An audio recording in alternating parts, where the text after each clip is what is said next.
Do you want to be married till death do you part? I mean, that is the point of this whole marriage game, right? To keep it going for as long as you both shall live and beyond. Most married couples definitely have that as the initial intention, but somewhere along the way, that thing gets lost and many end in divorce because of it. Welcome to Alpha Dad Consulting, a show where we focus on helping dads become better family leaders. I am your host, G. Vidal, and today we are focusing on the topic of marriage. So my wife and I just celebrated our 14th year wedding anniversary, and on this episode, I want to give you 14 lessons that I've learned along the way that have been a game changer to strengthening our marriage. Something we would have never thought possible as we were one court trip away from a divorce just in our second year of marriage. But we came back from all of that using the tips that I'm going to share with you here. You're especially not going to want to miss lesson number 7 because I don't think it's something your marriage counselor or pastor will ever advise you to do. Let's go. I can see the enemy approaching the battleground. Hear the drums pound like a thunder sound loud. I gather up my crowd to prepare them for what's coming. We've been summoned. I remember the day of our wedding like it was yesterday. We gathered in the living room of our pastor's apartment and with about 20 of our close friends and family. And that's where we tied the knot. We were young and extremely broke, so we didn't have money for a big wedding. We also weren't on good terms with either one of our parents, which is why they weren't involved at all. There was no father-in-law fronting the bill for anything. It was just all of us. And we were happy with our humble wedding ceremony. But there was a huge mistake I made that day that led to a world of hurt in our marriage, almost causing us to end in divorce. And I'm going to tell you what that is so that in case you just got married, you don't fall into the same trap I did. But first, do you remember old school action movies? I'm talking Arnold, Van Damme, Chuck Norris, Stallone, like the real old school ones from the 80s and 90s. Good times, right? Well, I blame a lot of those movies for the mistake I made the day I got married. A lot of those movies followed the same premise. The good guy beats all the bad guys up, gets the girl at the end, and they get married. And they would do that weird thing where the wedding would take place during the credits at the end of the movie. So here's what jacked me up about all that. The movie was over when they got married, and you never got to see what happened to them afterwards.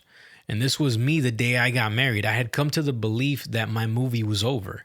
I had gotten the dream girl at the end, and now I could put this marriage on cruise control. And we'll be together till death do us part no matter what happens. I no longer have to try to woo her or date her anymore because she's already mine. Well, that false belief led me down a path of complacency and comfort, where all I did was play video games every day after work. I would ignore her and only seek her out when I wanted sex or something from her. I wouldn't take her out or plan things for us. You see, where I thought the movie was over, in her mind, she thought the movie was just beginning. So everything she got from me while we were dating, she thought, man, I'm going to get the 2.0 version of him. But instead, she got a downgraded model. This is when I learned the first important lesson. Your relationship starts the day you get married.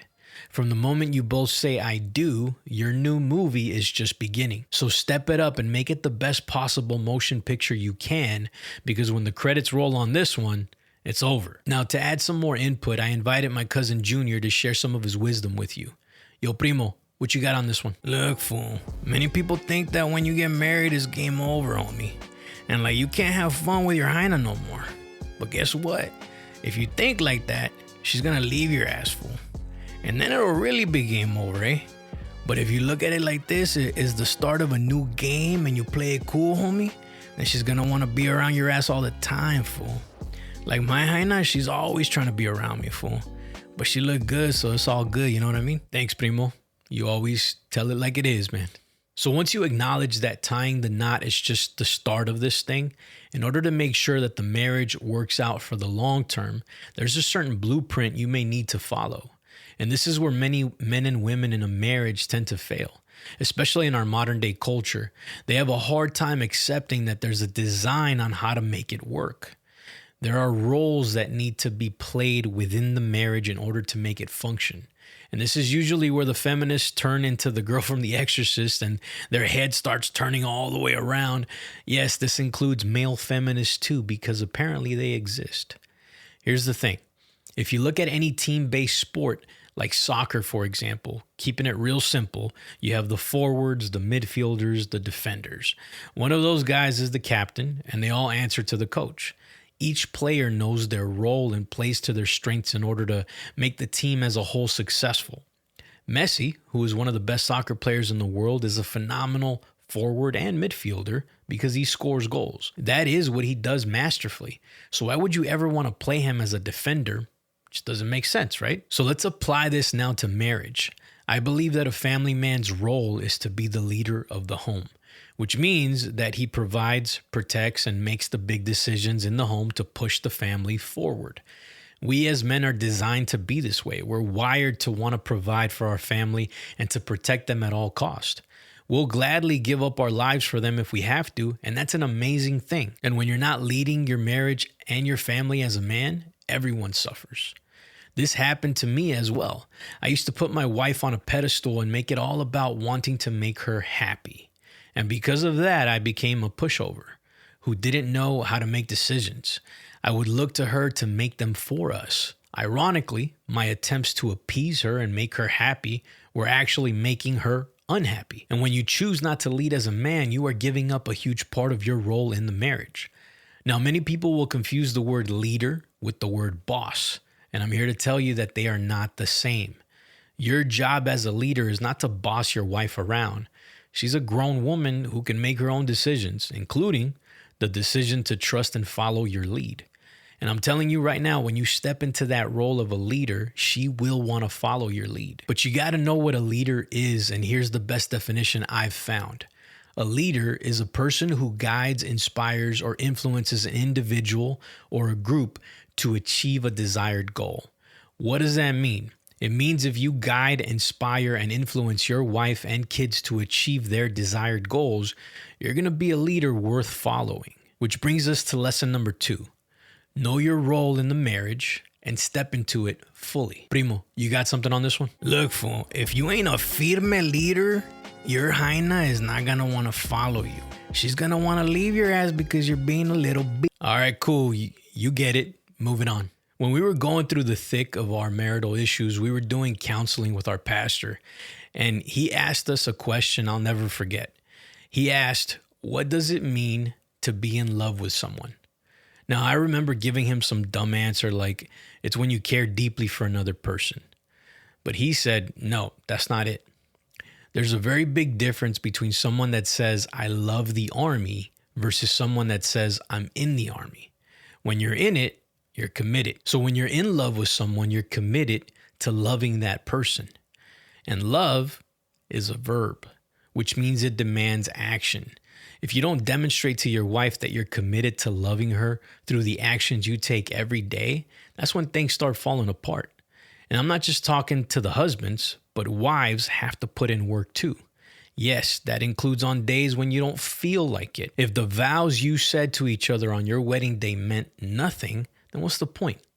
At the beginning, especially if you did it right and didn't start playing house before you got married, everything is exciting and you got all of those newlywed emotions. But after a while, the honeymoon phase goes away, and that's when the real test of a marriage comes in. How committed are you to each other? Was it a real commitment, or are you only committed until one of you messes up or doesn't make you feel good anymore? So you're going to bounce and get a divorce. Now, look, I'm not saying that sometimes a divorce isn't the right answer. Like if you're being abused and taken advantage of and treated like crap. I've seen some extremely toxic relationships where the man and woman are just not compatible, and I get it. But for those of you where that's not the case and you're just in a rut in your marriage, just because you don't feel that emotion you once did anymore, I would encourage you to take some action and show each other that you're still committed. Date nights, surprise gifts, loving gestures, laugh together, flirt with each other. There's so many actions you can take. Do something. But don't sit there and wait for something to magically change or get better without you taking some sort of action.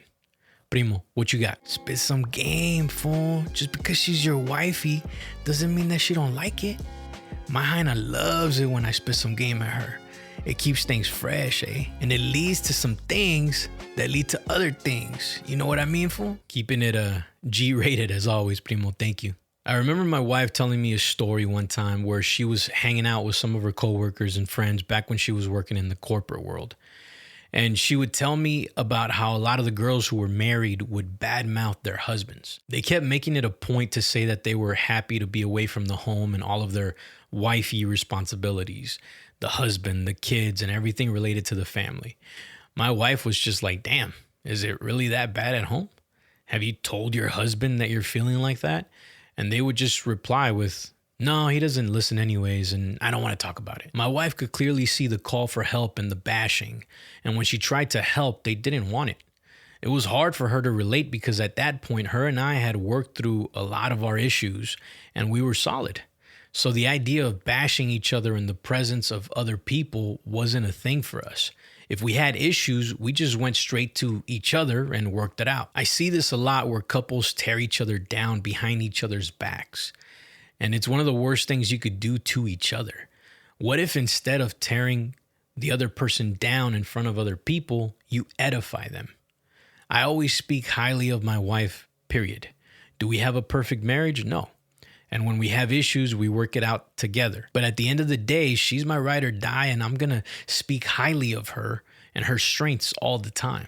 It makes a marriage solid when you both operate this way because there's never any doubt in your mind that she thinks highly of you.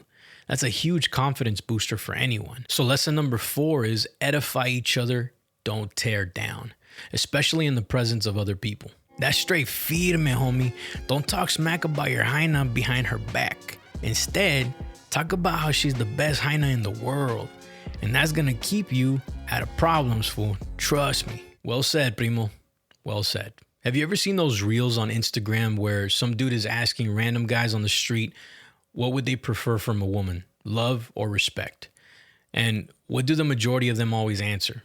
That's right. Men tend to lean more towards respect than wanting to be loved.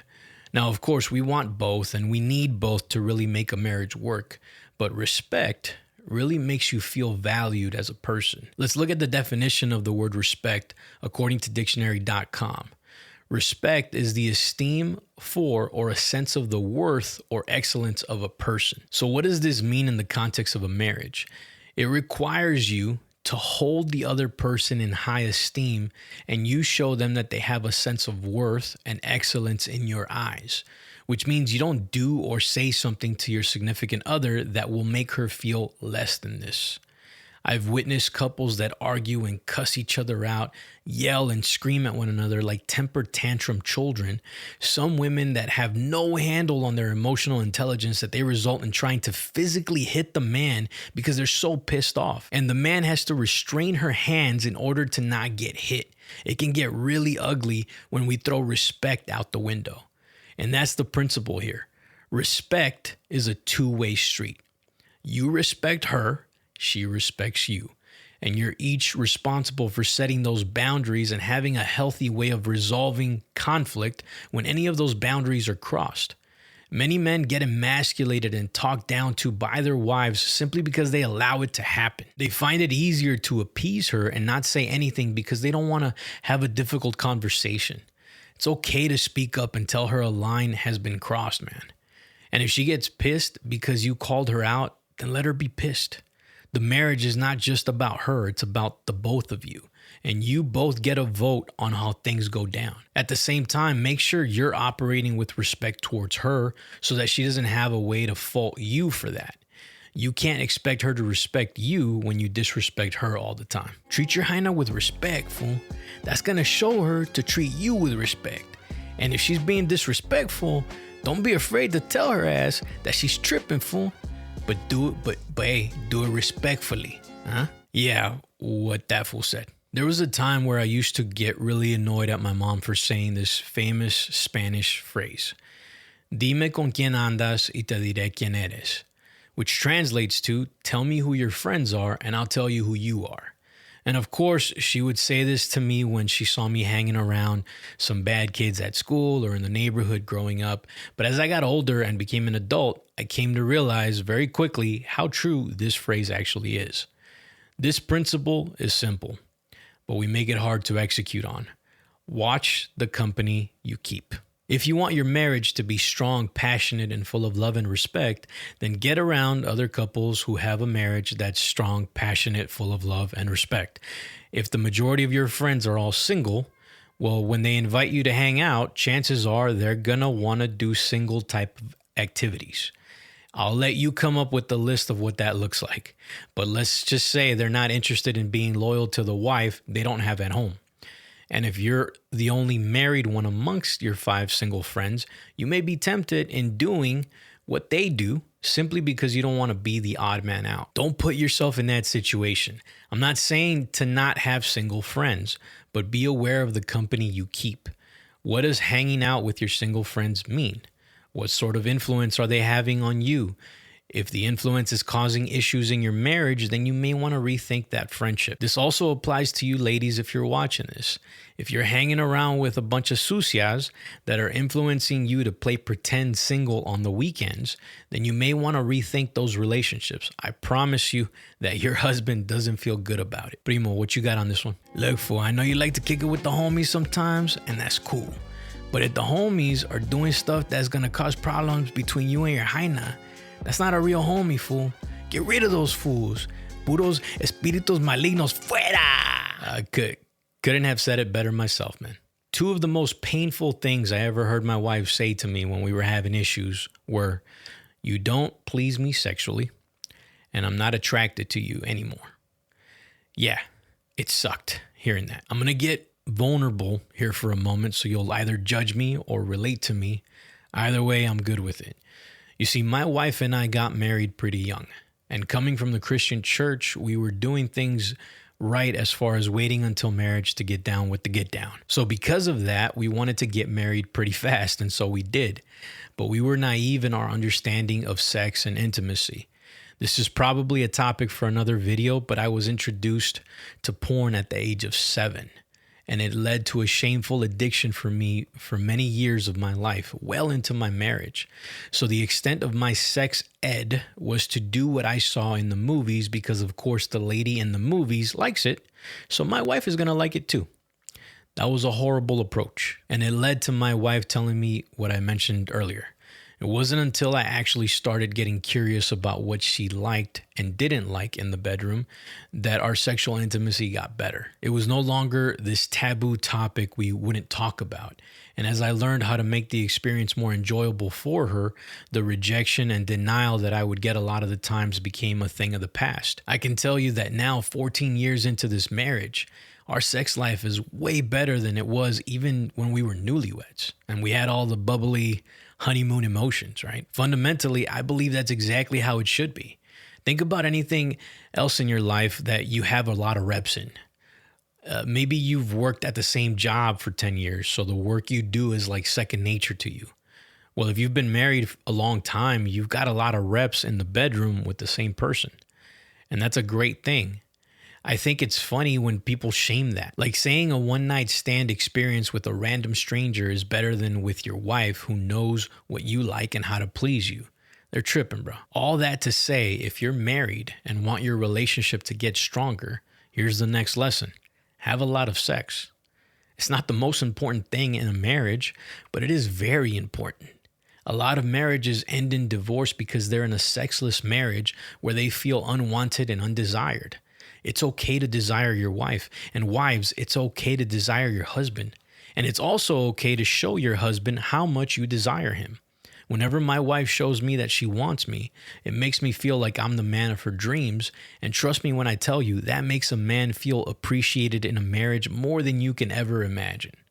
Junior, what you got on this one? If you ain't getting down with your hyena all the time, fool, you might get tempted to go look for another hyena outside of the marriage.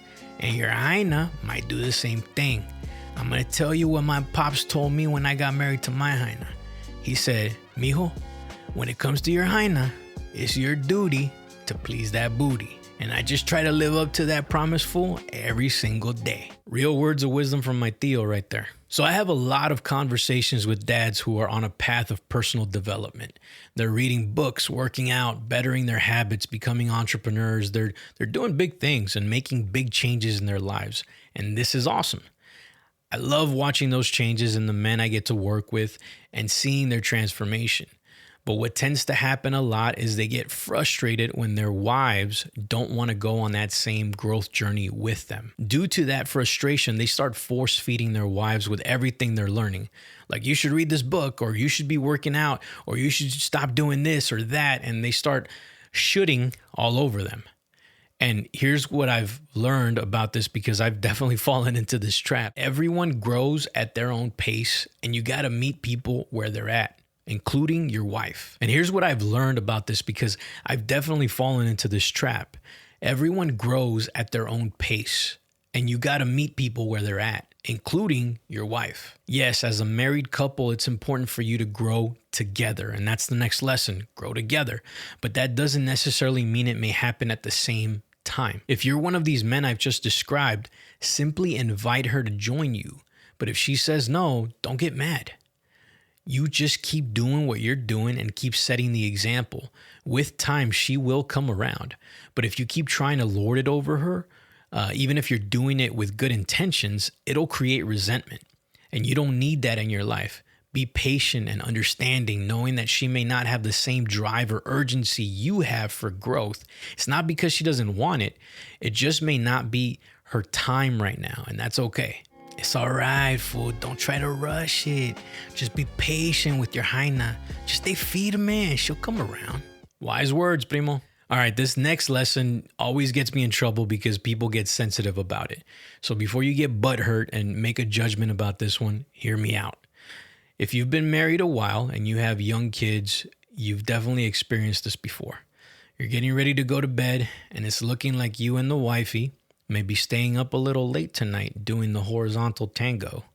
But just as things commence, your kids come knocking at the door saying they had a nightmare, or they wet the bed, or some other godforsaken reason that has now interrupted your plans. More than likely, they are going to get in the bed with you and fall asleep right there with mommy and daddy. Now, don't get me wrong. I'm not some cold-hearted bastard. My kids are still young, and this happens for sure. And of course, we let them sleep in the bed if necessary, depending on what the situation is. However, from a very young age, we've sleep trained our kids to sleep on their own. When they're babies, they sleep in the room with us, but for the most part in their own crib.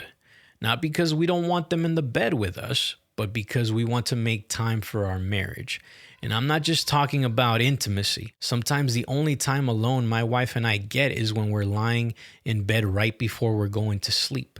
And we have some of the best conversations in those moments. Kids are amazing, and we love ours to death. But at the end of the day, the marriage comes first. If we're not making time for each other every day and connecting, it's going to be hard to show our kids what a strong marriage looks like. Think about it like this. When your kids are grown and they leave the nest, who's going to be left in that house? It's you and your wife till death do you part, right? I've seen many older couples fall out of love with each other throughout their marriage, all because they made the kids the primary focus for everything. They co-slept with the kids until they were 7 years old, which, whether you believe me or not, it's going to affect your intimacy. They put their kids in every activity available: soccer, dance, martial arts, baseball, music, after-school programs, etc. So they ran around doing everything for their kids, but neglecting the marriage the whole time, always putting it in the back burner until the kids left the nest, and then they were left with each other feeling like complete strangers because they didn't prioritize the marriage. If you say you love your kids and will do anything for them, then show them what it looks like to have a strong marriage by prioritizing the marriage. It doesn't devalue them. Instead, it shows them what to value. And when they grow up and have a wife or a husband of their own, they'll do the same thing. My hyena is my ride or die, fool. I'm with her till the end. Our kids, as much as we love them, are gonna grow up and leave us one day, fool. And if you put your hyena first, she puts you first, your marriage is gonna be firme, homie. Yeah, I don't have much more to add to that one. So why is it that some married couples fight over the dumbest things? Like, you're fighting over the damn toilet seat being up or some dishes not getting washed. It's so petty, man, and unnecessary. But here's the real truth about what's going on. The argument you're having is not about the toilet seat or the dishes. The real reason you're fighting is because you want to be right and you want the other person to admit that they're wrong and you're right. This is literally one of the biggest reasons why fights between couples happen. They both want to be right and neither one of them wants to be wrong. Well, you want to learn how to fight less as a married couple? Stop trying to be right. That's the next lesson. If the toilet seat is up and you're upset because of it, solve the problem and put the toilet seat down without an attitude. Then have a conversation about it. Hey, I noticed the toilet seat was left up again today, so I put it down. Can you please help me get better about that? We have a 1-year-old roaming the house. Don't want us to make it easier for him to take a dive in the toilet. Now, of course, this is a hypothetical scenario I'm laying out for you. And yes, this is most likely gonna be coming from the wife to the husband, but that's okay because it illustrates my point.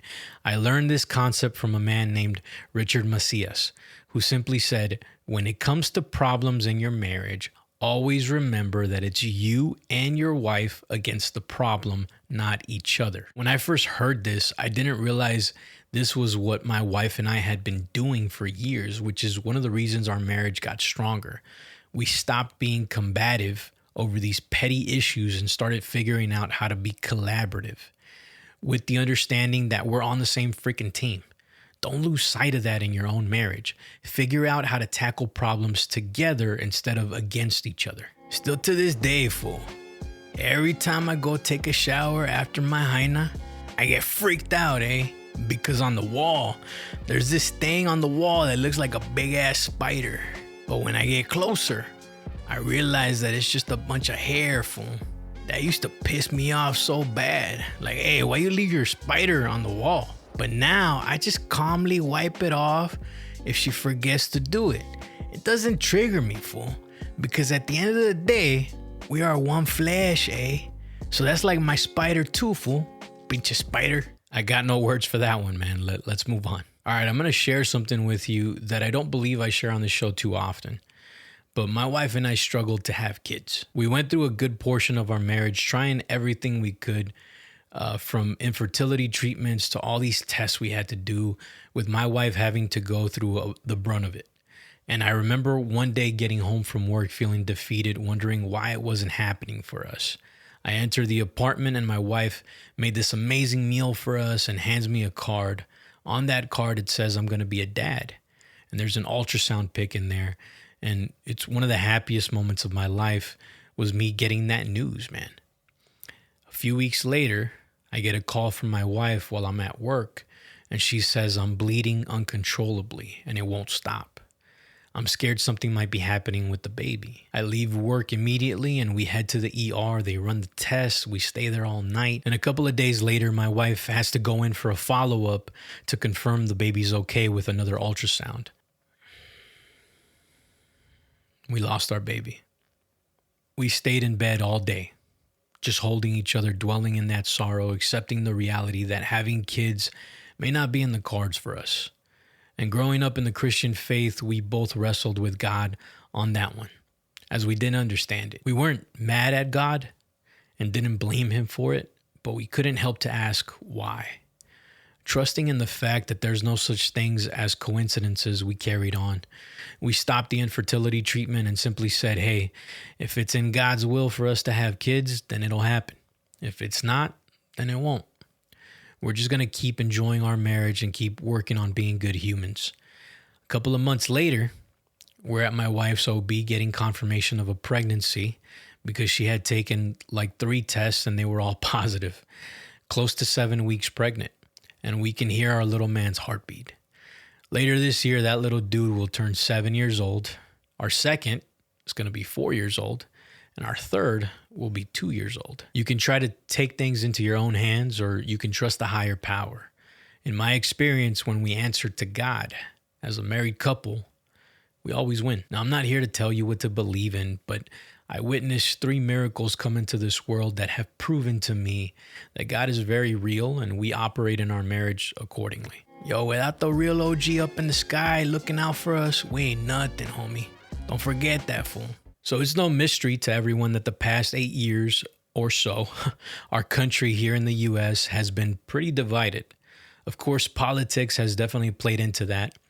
There was a time when politics wasn't as in your face as it is now with social media and even the mainstream media.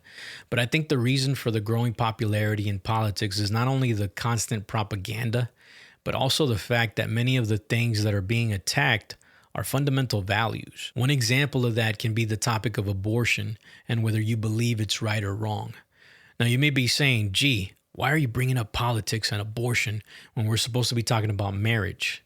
Well, the reason I'm bringing this up is because values matter, especially in a marriage.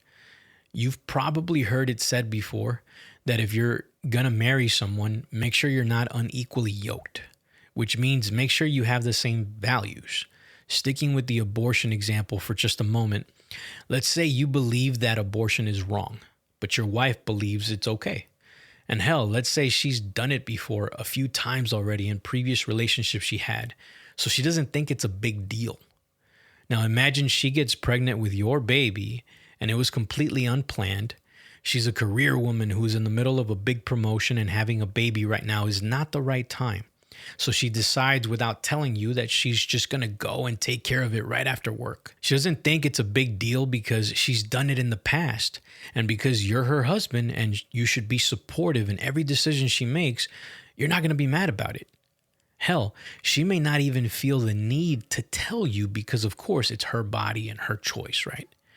Would you be okay with your wife doing this if you were in this position? Now, I know for me, this would kill me. Which brings me to my whole point here. The values you and your wife share need to align, or else you're in for a hard marriage.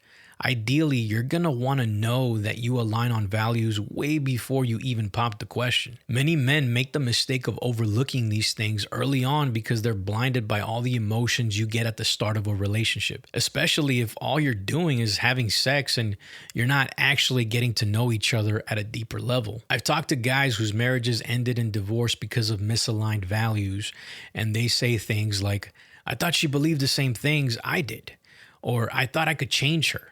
It's delusional to think you align on values when you never even really talked about them, or when you think you have the power to change her. Like you're freaking Tony Robbins and you're magically going to cause her to change. Look, fool, if you're Hyena and you ain't on the same page when it comes to your values, then at some point it's going to cause problems. And you don't want that drama, fool. So make sure you tell each other what's up. Have you ever had that friend who's always bringing up stories from the past? It's almost like the best years of his life happened in the past and he's just stuck there. Like he hasn't done anything else with his life, which means he hasn't really changed. He's still the same old dude. Well, if you're like me and you believe that the life you have matters, then you would probably agree that being the same man you were 10 years ago is probably not a good idea. The point of this whole life is to continually improve, to continually get better, which means that change is inevitable. And that's the next lesson. If you're going to keep trying to better yourself every day, you're going to change. If you're not going to try to keep bettering yourself every day, then guess what? You're still going to change, just not for the better. Now, within the lens of marriage, this is also true. Change is inevitable. You and your wife will change every year that you're married. Accept that. You may change physically, mentally, emotionally, spiritually, and in so many other ways, but it's within your power to make sure that you're changing for the better. That you're giving your wife a better version of you every single year, not a worse one. It's your job to lead in that. You can't force her into forward-moving change, but you can influence her by being the example and inviting her along as you keep getting better together.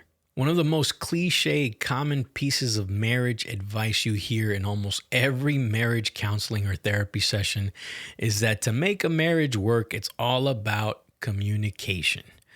It gets old hearing that. I mean, yeah, it sounds smart and fancy, like you're actually giving some great advice, but no one ever defines what they mean when they say communication.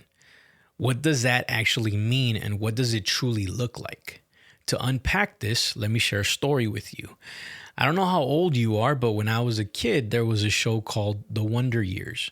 And it was centered around this teenage kid navigating the typical teenage life, from girls to parents to sibling rivalries and everything in between. And on the show, the kid's teacher was played by a man named Ben Stein. He was a funny character on the show because Stein had one very unique superpower as an actor that he brought to literally every role he played. He had an extremely monotone and boring voice. You couldn't tell if the dude was happy or mad because there was never any emotion in his voice. So why am I bringing this up? Well, it's because Ben Stein is a perfect example of how not to communicate with your wife, even though many of us actually do this all the time. You see, communication is not just about what you say, but it's about how your wife receives it when it's happening. And in order for her to receive whatever you're saying in the best possible way, how you say it matters the most, because how you say it holds the meaning of what you're actually saying. For example, you can say to your wife, "Love you, babe." Or you can say, "Hey, babe, I love you." Hear the difference? The first one is bland, monotone with almost no emotion. The second one has emotion in it. And your wife has a subconscious superpower that can pick up on that emotion. She can tell when you're saying something just to say it versus when you're saying something you actually mean just by your tonality and the way you say it. If what you say and how you say it makes her feel safe, seen, and heard, she is going to appreciate that type of communication so much more. And it will make your marriage better. So before you communicate something to her, think about how you're gonna say it. Yo, Junior, you got anything on this last one, man? Just be smooth, fool. Put a little salsa on them words when you're telling her something. Don't be all boring, homie. That's your lady right there. Make her feel every word you say. Ponte las pilas como el puro pinche chente, fool. Great words of wisdom once again from El Primo Jr. Now, of course, there's more than 14 lessons that I've learned from 14 years of marriage, but these are some of the most life-changing ones that move the needle forward for my wife and I. May they serve you in your marriage so that you keep this thing going till death do you part. 1, 2, 3 actions I didn't meet. 4, 5, 6 fear and silence begin to mix. 7, 8, 9 the thought of being emotionless started taking over my mind.